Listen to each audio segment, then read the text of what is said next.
This is Co-op Chronicles, episode 76.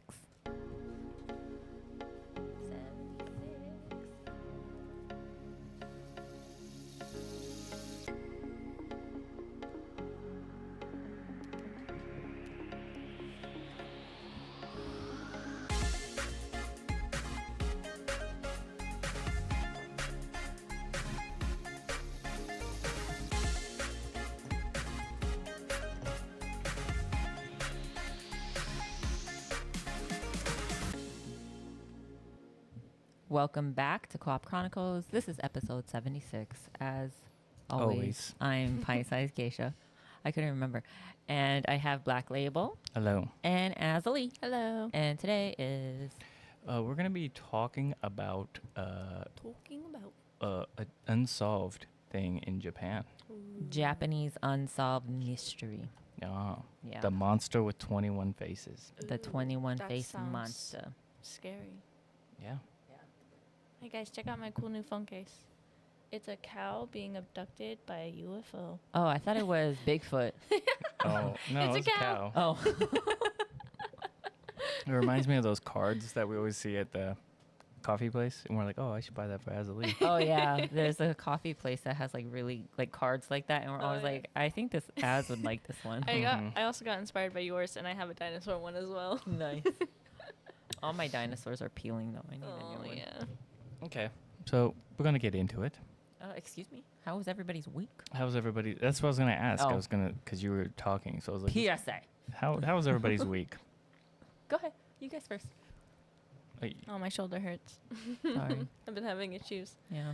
I think it's like, I don't know medical terms, but it's like between my shoulder blade and like my spine. Scapula. Yeah, my Is it scapula underneath, area. though? Yeah, Does I it think feel so. deep? Yeah. Yeah. I don't know how to fix it. That's why I'm trying to just roll it out. Yeah. I would say stretch, Yeah. exercise. If it doesn't get I do better. my stretch and flex in the morning. Yeah. If it doesn't get better in like 2-3 weeks, go to a doctor. Hmm. That would be my best advice. Okay. Yeah. How about you, Beb? How about me? What? How have you been? How's your week? It's fine. Yeah. Yeah. Oh, yeah. Don't feel like sharing. I had my first colonoscopy Yeah. yesterday. Was it yesterday? It was. It was yesterday. It was yesterday. Yeah. It was fine. I went in, changed, sat down, Spread lay it. down. She was like, throw your leg over so you're on your hip. I was like, okay. And he was like, once she asks for your name and birth date and stuff, that's the cue when I'm going to start giving you the drugs. And she's like, Propofol. she was like, what's your name and date of birth? And I was like, blah, blah, blah, blah. And then I was out. And then I woke up. And they're like, yeah. Oh, they put you to sleep for that? Yeah. Mhm. Is that a thing? Yeah. Yeah. I think it's changed. Back in the day, like you would be awake and just like from the waist down, you wouldn't be able to feel anything. Well, But I feel like it's changed to where they knock you out now. Yeah. I don't know for sure. Yeah. I've always knocked out on mine. Okay. Yeah, I was knocked out. I would not want to be awake for that. Yeah. Because they're like sticking freaking tube up you. Yeah. Yeah. Yeah. Anyways, colon cancer is a real big thing, and we're all advocates for it because we have family history. Just saying. Yeah. If you're new to the channel. Yeah. Mhm. Get Mhm. checked when you're supposed to get checked. Yep. Glad that's out of the way. Yes. All right, so we're going to talk about the monster with 21 faces, or the man with 21 faces, Okay. the person with 21 faces. Uh-huh. So imagine a criminal so bold, he publicly taunted the police, humiliated billion-dollar companies, terrorized parents across Japan, yet was never identified. No fingerprints. Oh my God, I'm so tired, out of breath. No arrest, no motive. The authorities could never prove, no motive the authorities could never prove. A villain who operated like a movie character, but whose threats were very real. This wasn't a serial killer. This wasn't a lone wolf. Babe, take a second and I'm breathe. like exhausted. Like I feel ever since yesterday, I'm just like Yeah, because your energy got sucked out. yeah, I'm like tired. Yeah. And I didn't eat today. I haven't been hungry. Yeah, you need to. You're still recuperating. Recuperating. Yeah. And So yeah. relax. Yeah, Slow so- down, take a breath. This was the monster with 21 faces, Japan's most infamous faceless criminal entity. So before we dive in, a quick note. This case isn't really gory, but it is disturbing. Mhm. It deals with kidnapping, corporate blackmail, police breakdown, and public fear on a national level. No graphic violence, no torture, but a level of psychological terrorism Japan had never seen before. This episode takes place in a time when Japan was considered one of the most safest nations on earth, which is why the case shook the country to its core. So, in 1984, Japan woke up to a new kind of nightmare. A criminal mastermind who didn't steal money, didn't assassinate enemies, and didn't even hide in the shadows. Instead, they wrote letters, dozens of them, mocking the police, daring them to catch them, calling themselves the Monster with 21 Faces, a name lifted straight from Japan's mystery novel, or a Japanese mystery novel, sorry. Was it a single person or like a group? No, it was a group. Oh, gotcha. Okay. Yeah. I was thinking it was one person. Yeah, it was a group, sorry. I might have worded it funny in the beginning. So, and unlike most criminals, they weren't interested in hiding. They wanted the spotlight, they wanted the fear, they wanted to control over the narrative, and they succeeded. For over a year, this mysterious group targeted major candy companies, threatened to poison products, trigger massive national recalls, and sent the Japanese police spiraling into their biggest manhunt since World War II. So this wasn't just a crime spree, it was a masterclass in psychological warfare, and it all began with one shocking event. The CEO of Japan's beloved candy company, I think it's pronounced Griko, which is like, I think they're the Pocky people. Yeah, he was kidnapped from his own home. It's Glico. I'm trying to say it correctly. Glico. Geisha? Yes. Before we dive in. Okay. What comes to mind when you hear about a criminal who communicates entirely through letters and public threats? It kind of reminds me of the Zodiac. The Zodiac, exactly. Exactly. Azzilee. This feels scarier because the monster acted as an organization instead of a single killer. Almost, never mind. It is creepy when it's multiple people, because then you don't know. Exactly, Because it's multiple people acting as like one entity.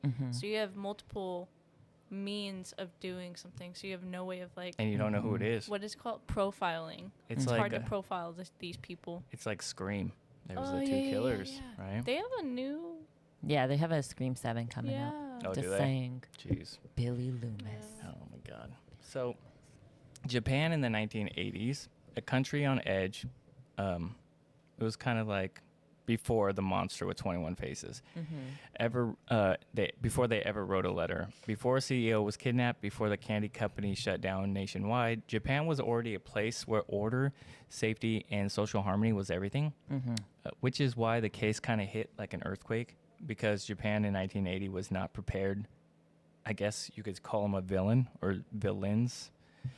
This was the height of Japan's economic boom, the miracle era. Crime was low, trust in public institutions was high. Big corporations like Glico and Morinaga were household names, symbols of reliability and national pride. People left their front doors unlocked. I don't know why that was a thing, even in different countries all the time back in the 80s. Yeah. Foolish people.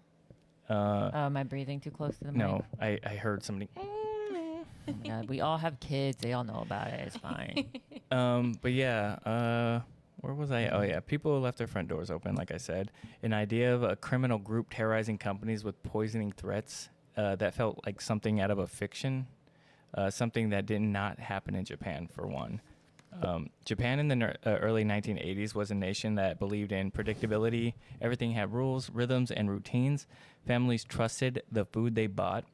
Businesses trusted the government and the police. They were seen as efficient, methodical,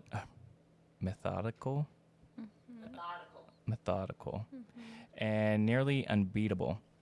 But beneath the surface of this polished society, there was also a weakness. Japan had no real blueprint for dealing with unpredictability. Taunting organized criminals. They were prepared for burglars, not masterminds. They understood lone wolf offenders, but not theatrical villains who played psychological warfare at a national scale. So, Geisha. Yeah. Based on how Japan, as I described, in the 80s, peaceful, orderly, low crime. Yep. Do you think the that made this case feel even more terrifying at the time, the way Japan was? I think so. Like you said, I feel like the 80s in any city, state, country was not prepared for people. Yeah. Crazy, murderous people. Yeah. And it was hard to... Because, okay, what am I trying to say? You got the 70s where it's all about peace, love, hippiness, drugs, all that stuff, right? Love for everybody, peace. And then you go to the 80s where you're coming off of that love and peace, but then there's like 80s. I think the 80s and the 90s were the most deadliest decade in U.S. history for murders and unsolved crime. And how do you transition from we're loving and everybody deserves love and to murdering people, Yeah, but that's not... You know what I'm saying? It's not murder on this one, but yeah, I get what you're saying. Right, but I think like the society itself, right, was all about being peaceful and respectful and love for each other. Everybody gets the same rights, and especially coming off of that movement and to this kind of like, oh, we're a harmonious community to big crime to, like you said, business crime or this group of people that are just disrupting it. Yeah. If that answers your question. Thank you. Yeah. Azzilee. Kind of talking in circles. When you hear how stable Japan was before this, does it surprise you how quickly one criminal group was able to shake their nation? Yes. Yes. Because it's like a new infection in the human body. It just takes over quickly because you're not used to it. So because they are so structured in their country, like when you just have people who don't fit the norm, it kind of probably throws them for a loop. Yeah. Especially back in the day, because it was like less of a thing for people to be cyber criminals and whatnot. Yeah. Okay. So imagine being one of the most respected CEOs in Japan. And in a single night, everything in your life shifts into a nightmare straight out of a crime thriller. No threats, no warnings, no chance to fight back. Just sudden darkness, a rope, and the beginning of Japan's most baffling criminal saga. So, to understand why Japan froze in fear, you have to understand who this man was. So, Katsushi, I can't say his name, it's Katsuhisa Izaki, the CEO of Glico, wasn't just a businessman. He was the face of one of the Japan's largest, most beloved food manufacturers. Pocky, almond chocolates, caramels. Every kid grew up eating. I love Pockies. He was a household name, which made what happened next feel almost unreal.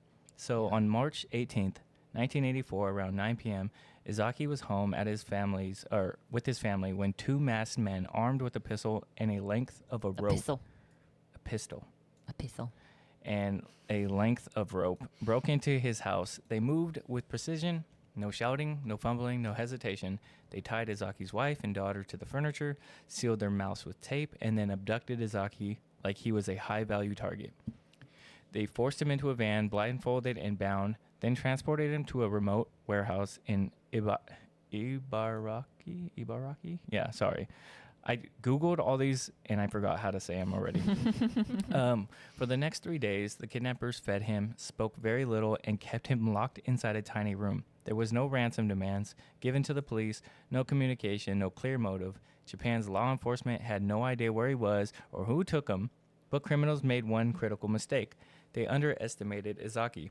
So on March 21st, he managed to break free by squeezing through a narrow gap between the warehouse boards. Sprinting barefoot into the cold night until he found help. No ransom was paid, no demands were met, and yet the criminals simply vanished. What no one knew then was the kidnapping wasn't the goal, it was just the opening move. So, Geisha, when you hear how organized this kidnapping was, does it feel like the start of something bigger? Like they were testing how far they can go? Yeah. Yeah, Especially, well, I think you kind of gave it away a little bit, but you said it was just the opening move. Well, yeah, that's what I'm leading up to, yeah. Right, yeah, but I'm just saying, like, I'm trying to think without the spoiler, I would feel kind of...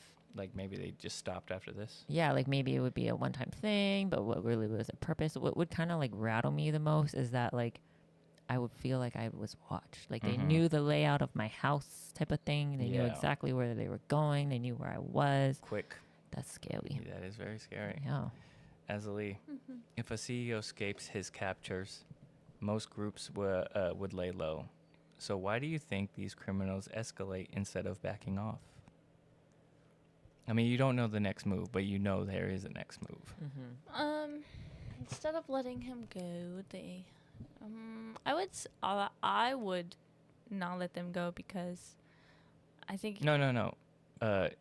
If the CEO escapes his captors, which he did, most groups lay low.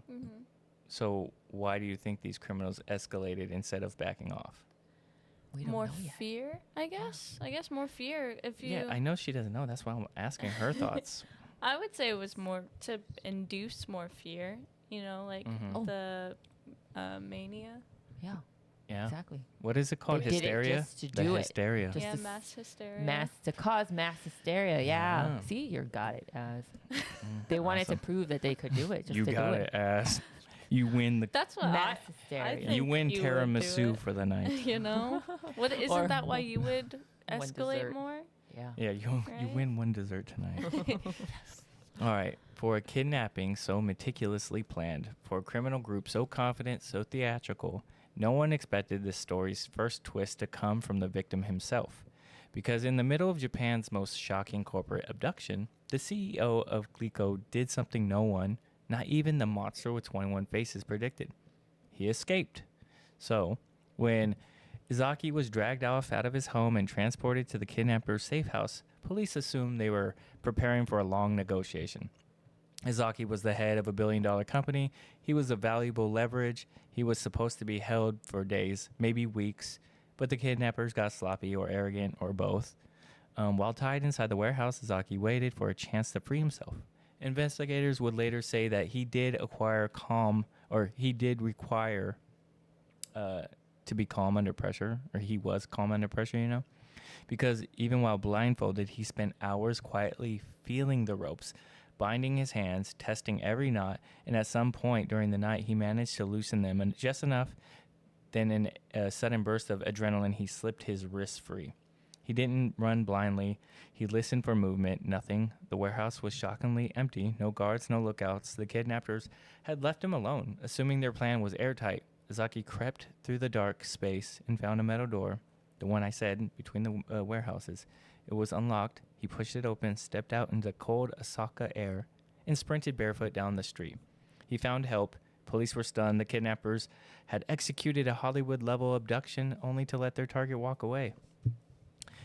Question. Yes. What if they planned that? Exactly. Exactly. What if it was a plan and they were like, oh, let's let him get away and think that he got it. But like they're like masterminds on a totally different level. Yeah. But the escape didn't stop the monsters with 21 faces. It enraged them. Yes. Oh, so it wasn't planned, but But yeah, so he simply left them alone. Does it make you feel like they were amateurs? That he was able to escape blindfolded, tied up? I would definitely say it's their first rodeo. I would agree. Yeah.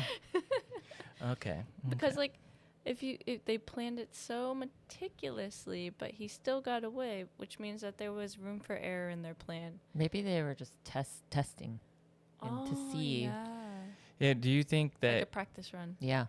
or do you guys just think that he was just calm under pressure? Or do you think the kidnappers' arrogance got to them?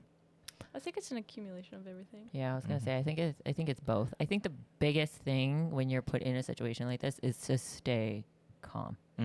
Is to really like check your emotions, look around, find what you could do, what you could use. Yeah, he was blindfolded though. Yeah. I wonder if CEOs are like trained or given classes on like if You would- you get yeah, abducted if you or get something. abducted. Yeah, I would think Yeah. that you would go through Maybe. some sort of training. If you got money, you'd probably want to put yourself in some Yeah. sort of training. Yeah. That'd be fascinating to know. Yeah. That would. CEOs out there, let us know. Yeah, Yeah. CEOs. But and to counter your but he was blindfolded, you also stated that he was paying attention to the type of rope that he was Yeah, in. he felt every knot.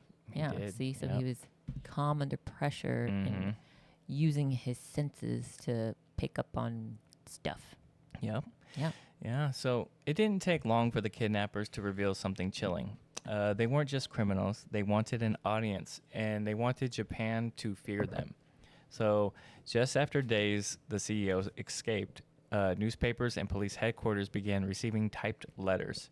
These weren't ransom notes, they were manifestos, taunts, mockery, and each one signed with an infamous name that would soon paralyze an entire nation: the monster with 21 faces.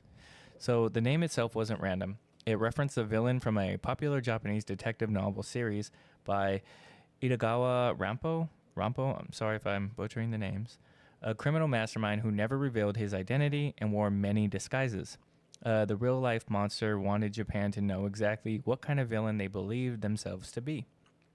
So the first letter arrived May 10th, 1984, and it was pure psychological warfare. Typed neatly, almost professionally, it mocked Glico, mocked the police, and mocked the public for failing to stop them. It bragged about the kidnapping and hinted that there was much more to come. What made the letter so terrifying wasn't what they said, it was more so the tone. There was no rage, there was no panic, no desperation in what they were saying. It was just cold, calculated amusement. Investigators immediately recognized that this wasn't a group seeking money or power, this was a group that enjoyed control and chaos. They enjoyed watching Japan run in circles, desperate to catch a villain who didn't even bother hiding how much fun they were having. So, and what's most disturbing of it all is that the letters prove that the monster didn't fear being caught, they feared of boredom. So police now knew that this was no longer about kidnapping, this was about a criminal group announcing themselves as public enemy and entertainers of their own twisted show.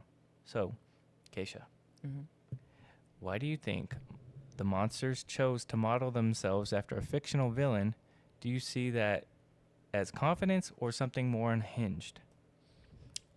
Good question, because I always pick names from books and like references. Yeah, like stuff you know about, right? Yeah. I don't know. I don't know. I would feel like I have to read the material. If this 21 face detective person thing was like Joker wise, then I feel like there's definitely some sort of unhingedness going in there. If he was like cool, calculated. It was a criminal mastermind who never revealed his identity and wore many disguises. Yeah, probably they're trying to be just like him. Mm-hmm. Yeah. Azzilee, these letters had no real motive at this point. No demands, no end game. What do you think scares a country more? A criminal who wants something or a criminal who just wants nothing but chaos? Chaos. And in a sense, isn't chaos a form of control? Yeah. Yeah. Yeah, they are the puppeteers to their nation right now. Or not right now, but like at the time. At the moment, And, yeah. I think it gives them a feeling of more power to see people worry and like contemplate who they are, try and figure it out when like they have no clues to go off of. Yeah. Because it's like more invigorating. I agree, It's yeah. like, yes, you don't know me, but I know you. Right. And I have many faces. Yeah. I also think like I'm trying to picture myself as a criminal mastermind. And if it's like, okay, well, I'm going to plan this and this person is going to do exactly what I predict they're going to do. And then they do it. I'd be like, yeah, you know, that would give me some sort of like power feeling, control superiority feeling. complex. Yeah, exactly. I'd be like, you did exactly what I wanted you to do and what I planned for you to do. Yeah. I got into your mind and I predicted everything that you were going to react to. Yeah. Yeah. So, the chocolate poison threat. Oh, no. Yep, Japan's nightmare begins. No. It was the moment every parent in Japan felt their stomach drop. Until now, the monster had used words, letters, and taunts, but suddenly they threatened to turn every candy aisle into a potential crime scene. A new kind of terror, one you would accidentally bring home to your kids if you're trying to buy them like a sweet snack or something. Yeah. So, in the 1980s, Japan's snack industry wasn't just food. It was culture. Like, Every kid grew up on Glico treats. Parents trusted the brand the way Americans trust Hershey's, you know? So when the monster claimed that they had laced Glico candy with potassium cyanide, for some reason, everybody uses cyanide when it comes to candy. It was like weaponizing nostalgia. You know, this wasn't about ransom anymore. It was a new warfare. So after months of the letters and taunts, the monster with 21 faces escalated their threats into something far more horrifying. They announced Glico candies in stores across Japan had been poisoned. They didn't send proof. They didn't show samples. They didn't have to. Japan's police forces mobilized instantly. Officers in plain clothes quietly patrolled supermarkets while managers frantically pulled entire product lines off shelves. Parents refused to buy any sweets. Schools banned snacks.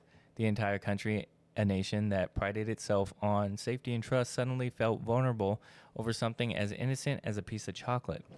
Here's the disturbing part. The monsters didn't claim to poison one specific batch. They claimed to poison anything, anytime, anywhere. So the ambiguity was the real terror. No one knew if the threat was real. No one knew if every single candy bar could cost a child's life. It was just there. It was like basically the thought of, if you eat this, you die. It didn't matter if the cyanide was real. The fear was real.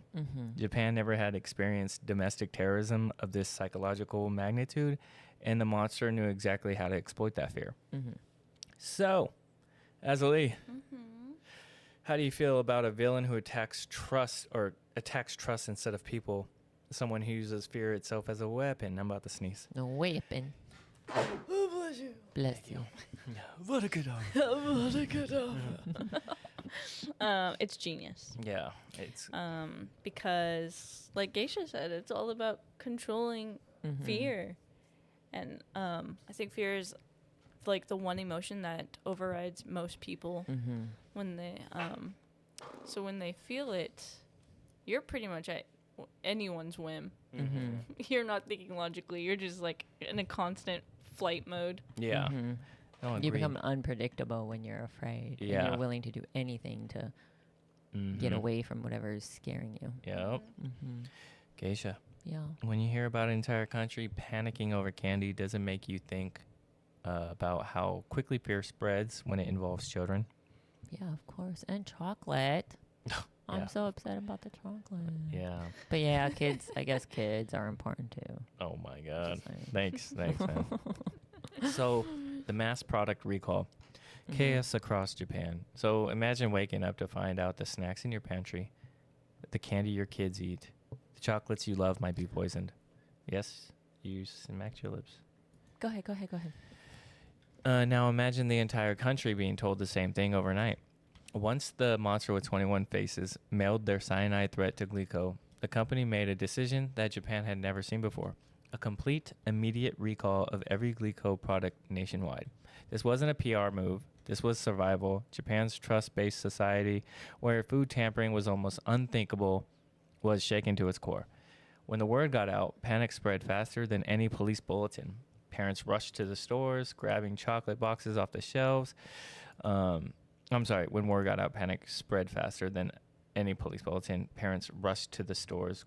And then supermarkets pulled entire sections of inventory.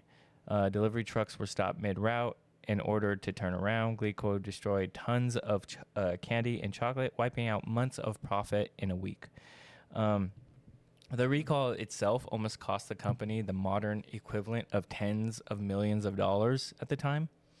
And overnight, Glico went from a beloved household brand to the center of nationwide safety crisis. Stores didn't want to carry their products anymore. Consumers were terrified. Employees started quitting out of fear they'd be targeted. And meanwhile, the monster with 21 faces stood back, watching the chaos that they orchestrated, and smiling through these letters they continued to send. What makes this moment so chilling is that there was no proof any candy had actually been poisoned at this stage. But the threat alone was enough to shut down an entire corporation, and that's what Japan realized. This wasn't about money anymore. It was about power. So, Geisha, how do you think you would react if something like this happened today? If a major brand, like we could say Hershey's or Coke, suddenly recalled everything due to a poisoning threat.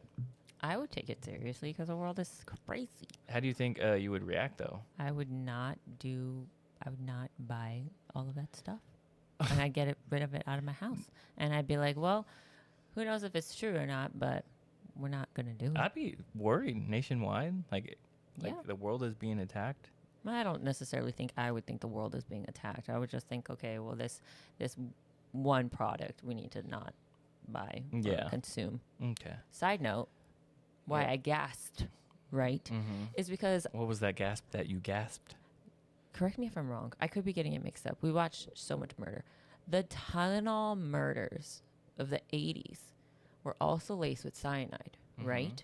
Yeah. And one of their suspects, or not suspects, one of the evidence was that it was what they thought was someone in the military because there was evidence from different Yeah, states. because they traveled or Because something. they like traveled, that. right? Yeah, There was something like that. some sort of evidence that was like it might be somebody in the military because they were traveling around to different states, so on and so forth. Are you trying to say What this if they were person's connected? to the Tylenol cyanide? What if, I mean, this person, this group was, said that they laced a candy company in Japan with cyanide, and then just so happened around the same time in the 80s, Tylenol gets laced with cyanide. Maybe not the whole company, but actually killed people.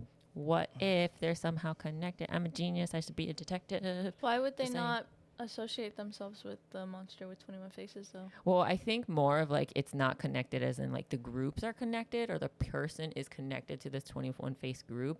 But I think they also did mention in the Tylenol murders that they thought the suspect was from overseas, especially from Asia. They did. It was like didn't they have like a sample or something? Yeah, something. I can't remember the exact evidence they had, but it was somebody who traveled, somebody in the military, and somebody from Asia. What if this random person was hearing about all this 21 face kind of thing in Japan and was like, oh, that's super interesting. Like a copycat? Like a copycat of the 21 face people. Did anyone group. die in Japan from said suspected cyanide poisoning? Not that I'm aware of. Yeah. So what if the person in the U.S. is someone from the group in Japan, but they wanted to actually poison people, but then the group was like, yeah, no, that's not what we're trying to do. So they broke off, they went to the U.S., and then they actually did poison people, and they see? actually did get people. I love how it's just going from this to that now. I'm just saying we're the best detectives in the world, and we should be Crime Stoppers and detective people.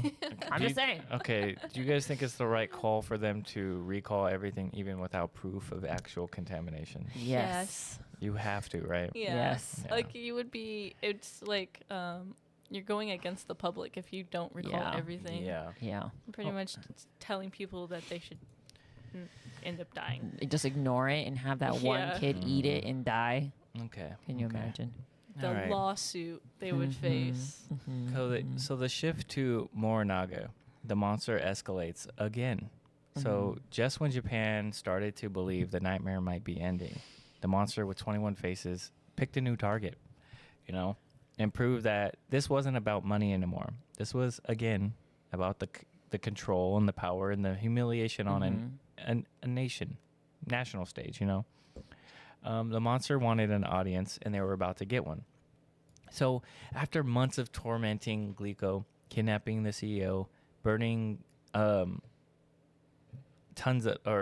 I guess they burned company cars, and they threatened mass poisonings, the monster vanished for a short, eerie pause. Authorities believe that the group might be losing its momentum, maybe internal conflicts.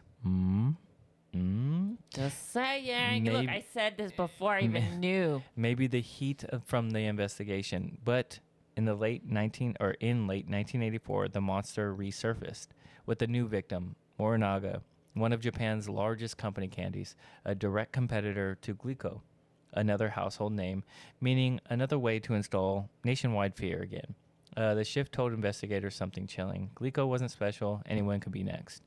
So when Morinaga received the first letter, executives already knew the signature: bold, taunting, arrogant, the monster with 21 faces. The group claimed that they had laced Morinaga's product with cyanide and placed them back on store shelves across multiple cities.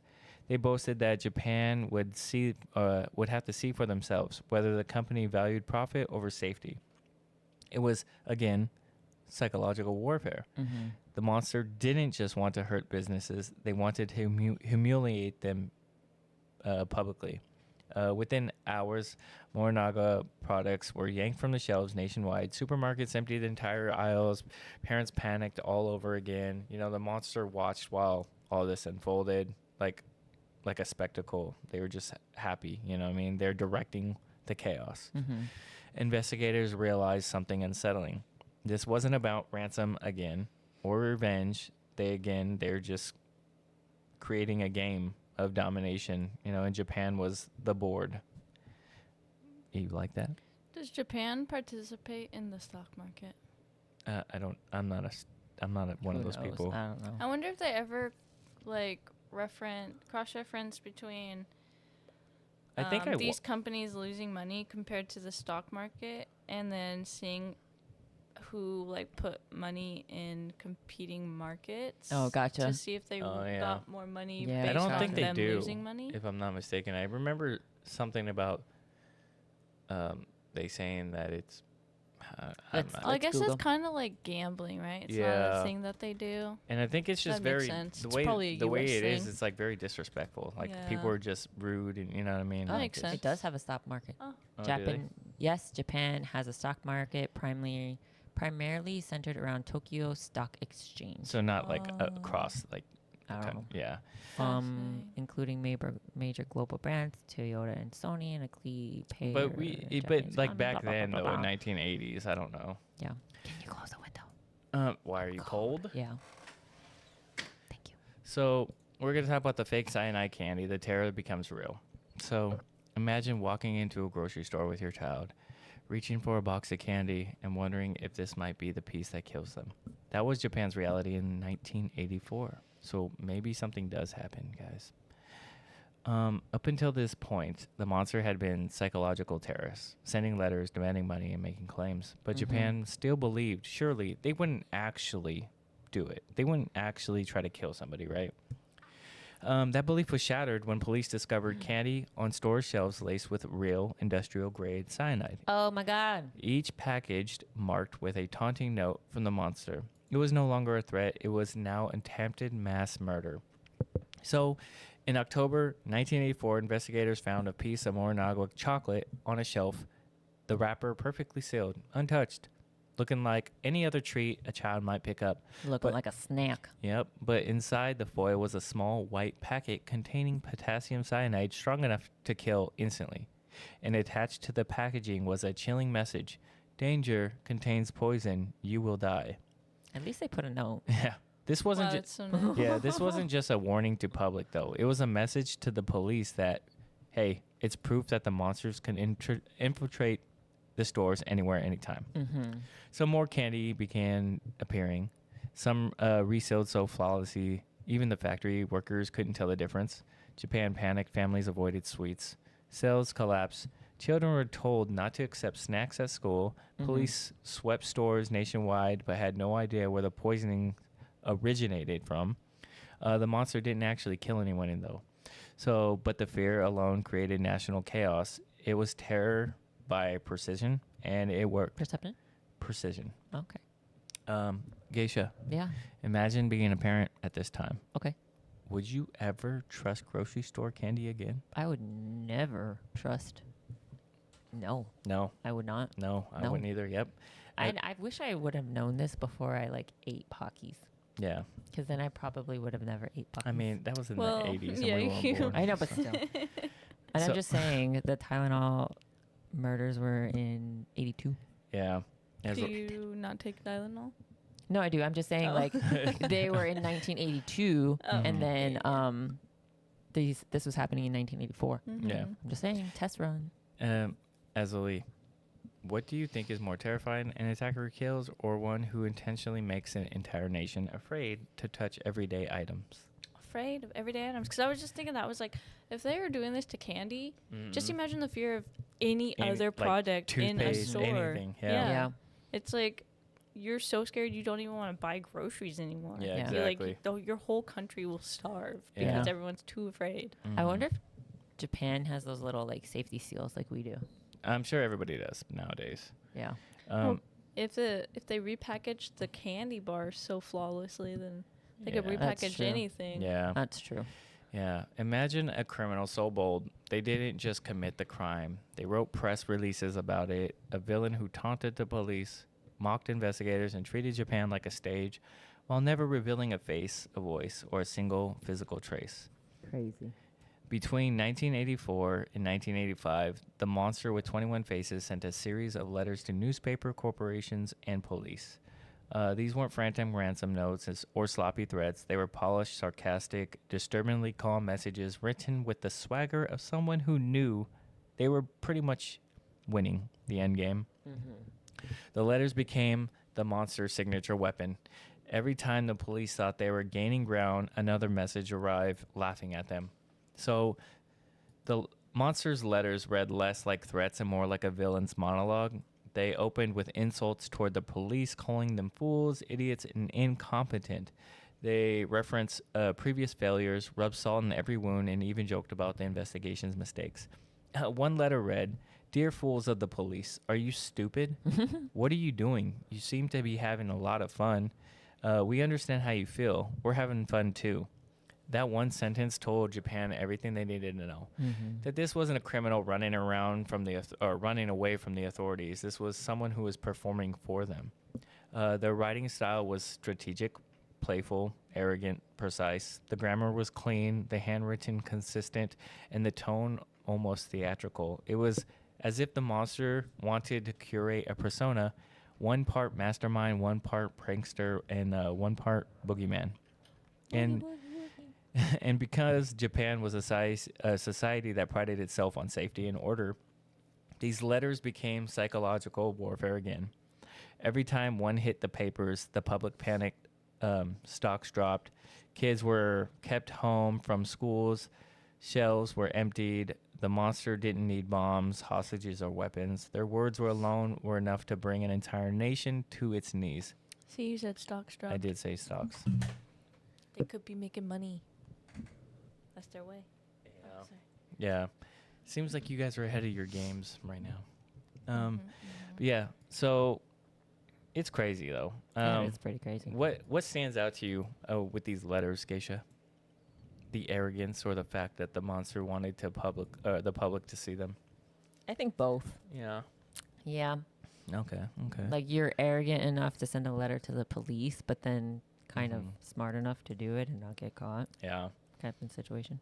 Azzilee, do you think this kind of taunting was meant to distract investigators, or was simply the monster just enjoying the power they had over Japan? I think it's all about the money, right? If you're not trying to get like money from these companies, you're getting money some other way. Like the stocks? It's the stocks. Yeah. It has to be the stocks. Why else would they do it besides like the power? Ooh, my name's out there. That they're getting some of that. Is totally. Yeah. I'm all about the money route. Yeah. Yeah. So we're going to talk about Superintendent Yamamoto's death. The case claims its most devoted investigator. So before the monster with 21 faces ever disappeared, the case already taken something far more devastating. It cost the life of a man leading the investigation, a police superintendent who felt personally responsible for catching a villain no one had ever seen. This is the darkest point of the entire story. Not because of gore, not because of guilt, I'm sorry. Start again. But because of what guilt can do to a man. Superintendent, especially like Japan, like they're very, I watched a lot of their stuff, and like once a person's like, they're very dedicated to their job and what they're trying to do and, solve and stuff like that. And they hold like high regard or feel like they disgrace their whatever if they can't solve something. So Superintendent Yamamoto, he was one of the senior investigators coordinating the massive multi-prefecture task force assigned to the monster with 21 faces. He was known as a extremely disciplined, dedicated, and deeply committed to restoring public trust during a crisis that was humiliating Japan on a global stage. By 1985, the monster had taunted police for over a year. They mocked officers, they humiliated corporations, they slipped through the surveillance, they outmaneuvered organized crime units, and every failure fell squarely on the shoulders of men like Superintendent Yamamoto. Japan, normally one of the safest countries in the world, was in the state of rare national embarrassment, and Yamamoto felt it more than anyone.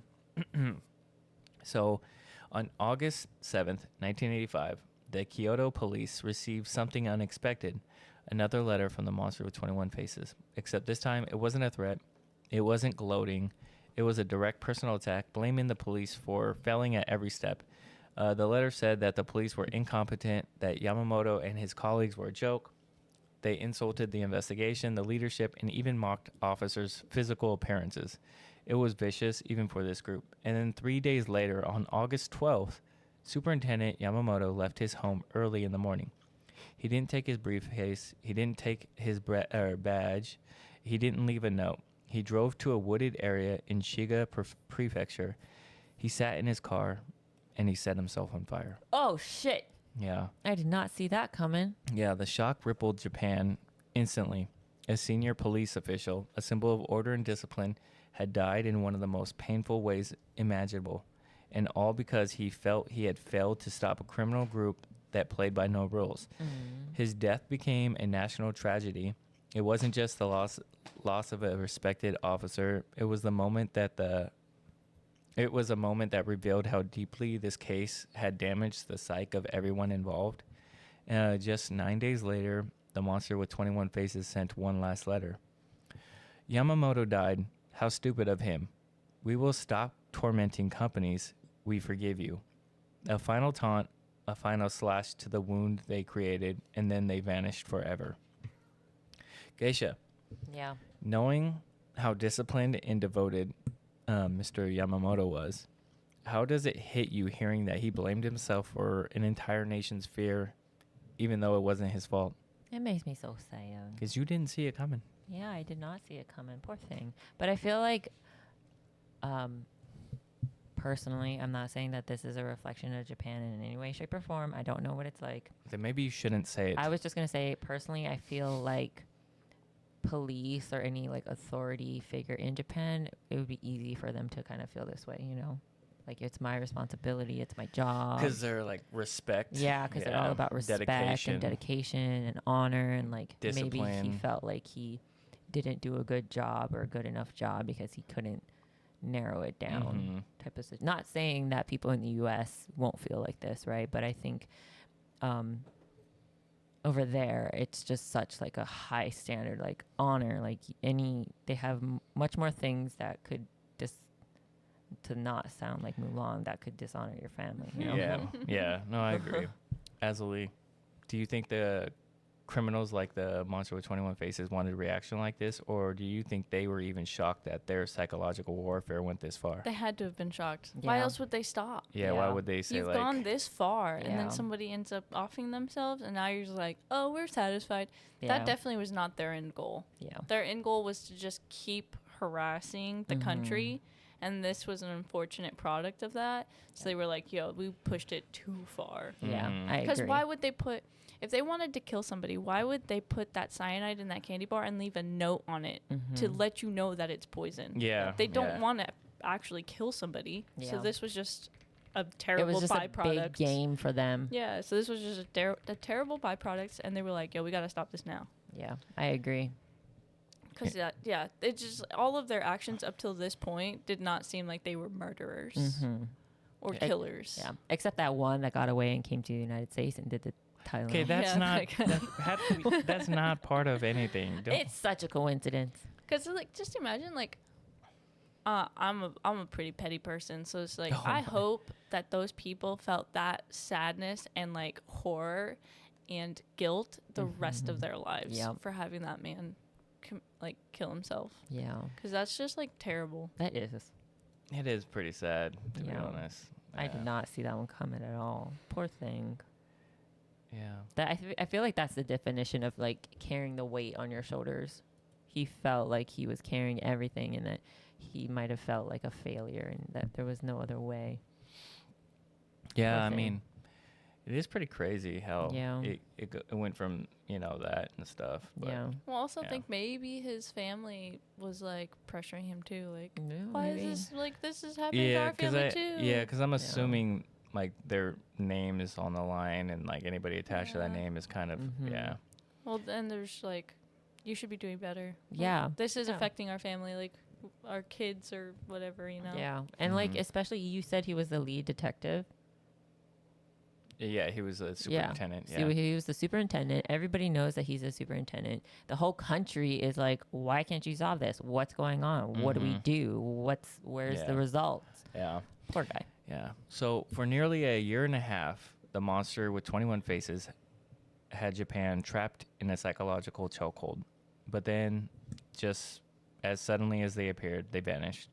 Weenies. And the message they left again was most infuriating part of all is that they said, "We forgive you."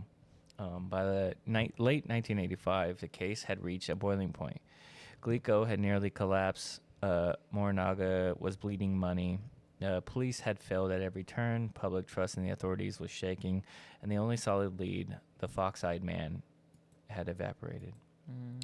Then, after Superintendent Yamamoto's tragic death, something shifted. The letter stopped, and Japan received one final communication from the monsters with 21 faces, cold, mocking, and triumph. Again, the final letter arrived in 1985 August, addressed to the media in the monster's usual blunt, taunting style. But this one wasn't a threat. It wasn't a demand. It was a farewell, one dripping with sarcasm.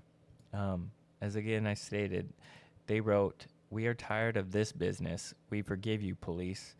It was less of a peace offering and more of a slap in the face. After poisoning public trust, humiliating law enforcement, and destroying corporate giants, the monster ended their reign with a smug dismissal, as if everything had been a game and Japan had simply lost. There were no arrests, no fingerprints, no suspects were ever charged. Their final message marked the abrupt end of Japan's most terrifying criminal campaigns and the beginning of national mystery that still haunts investigators today. The monster walked away untouched, unpunished, and completely anonymous. This closing statement wasn't closure, it was dominance, a reminder that they held all the power and chose to disappear on their own terms. This screams young 20s, has a dead-end job, isn't going to amount to anything, wanted to make a mark on history, and they're like, oh, we just killed someone, we got to go. Yeah. Weenies. Yeah. Yeah. So theories and suspects. But we gotta wrap it up. Yeah, no, this 14, and then we have like one more, and then we're closing off. Okay, so this is the part of the story where the monster's 21 faces turns from a faceless villain into a shadow made from too many possibilities because one of the letters stopped and the crime went cold. Japan was left with a haunting question: who was capable of pulling off the most calculated corporate terrorism in the country's history and then vanish forever?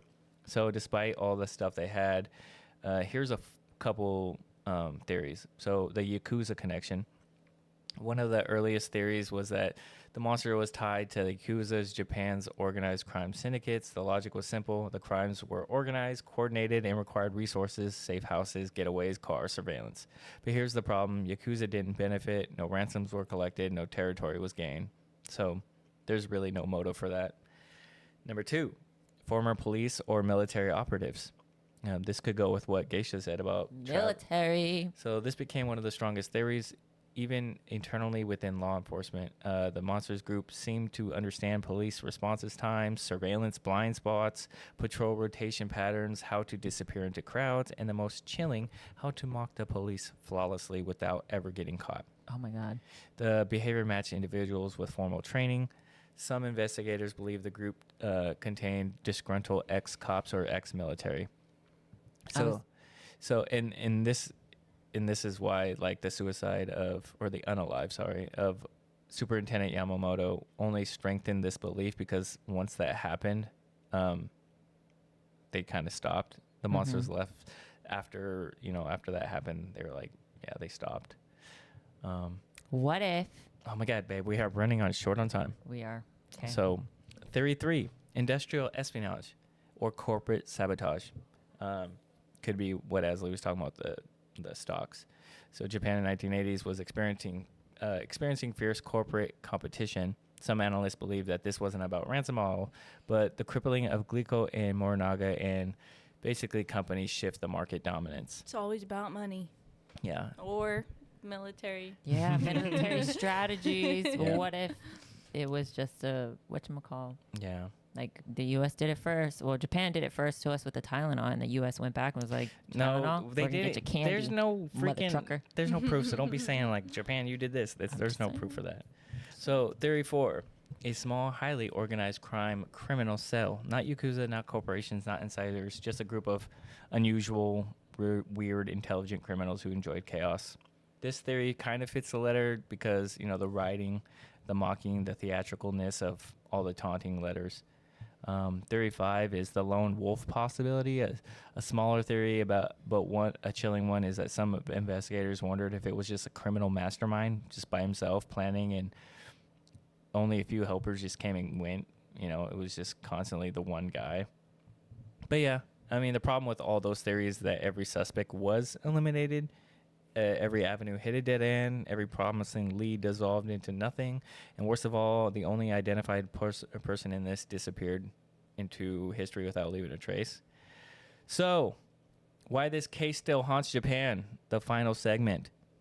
Even today, more than 40 years later, the monster with 21 faces feels like a ghost Japan never caught. No face, no identity, no arrests, just a trail of letters, fear, humiliation, a story that still feels unfinished. Japan solved nearly 99% of its serious crimes in the 1980s, especially kidnappings and corporate extortion cases. So that's why this one case, became a national wound.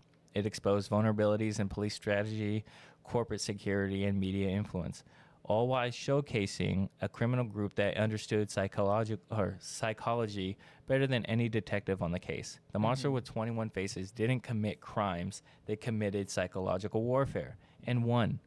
What makes this case haunt Japan is not the violence, because truthfully, very little physical harm ever occurred aside from the Yamamoto incident.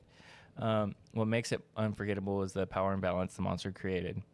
A faceless group humiliated billion-yen corporations. They manipulated the media like chess pieces. They taunted police until one officer, Superintendent Yamamoto, took his own life, believing he had failed his country. And then they vanished. No arrests, no fingerprints, no traces. The one final letter saying, "We forgive you." To this day, that line stings because it feels like they weren't just talking to the police, they were talking to an entire nation.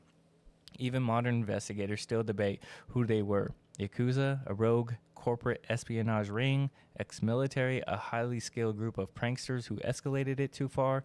No theory explains everything. No suspect was ever charged. No confession ever came. And that's what makes this story feel so chilling. The monster with 21 faces walked away clean. They're most likely alive today, older, maybe retired, blending into normal life, while Japan still carries the weight of their unanswered questions. So again, this story isn't scary because of bloodshed. It's scary because of the control, because of the absence, because of how a nameless group proved they could terrify a nation without even being seen. Again, last questions, Geisha. Does it feel scarier to you when a villain is faceless, when there's nothing to visualize, nothing to confront? Yeah. Yeah. Yeah. Thank you. Because there's no face, no name. Thank you for It's a sharing. ghost. Yep. Yeah. Azzilee, what do you think is more settling or unsettling? Unsettling. Unsettling. The crimes themselves, or the fact that the monster may have simply returned to normal life afterward? Normal life. Yeah. Guys, how do you go back from that? You literally made a man feel so bad that Yeah. he just does not exist anymore. Yep. I Yeah. hope they couldn't go back to living their normal life. Yeah. Because that is unforgivable. Unforgivable. But yeah, that's the story of the monster with 21 faces. They suck. Yep. Yeah. Until keep grinding those levels. We had to end it real quick. Geisha's freaking PSA Geisha's corner took a little longer this time. I'm actually thinking of having you edit it out. So Oh, okay. Awesome. So just saying, there was a PSA, but we edited it out because. All right. Just saying. All right. Yeah. Thanks for more work, I guess. Anyways, keep grinding those levels and finishing those side quests. Until next time. As always, this has been Co-op Chronicles with Pint-Sized Geisha, Blacklabel, and me, Azzilee. Bye-bye.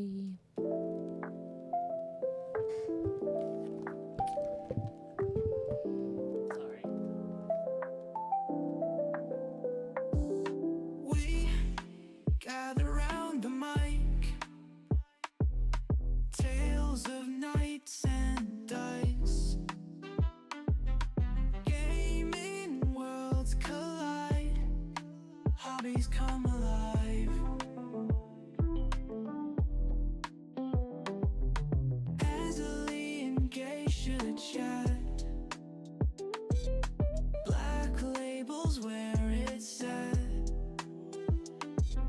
Movies and stories told, secrets to unfold.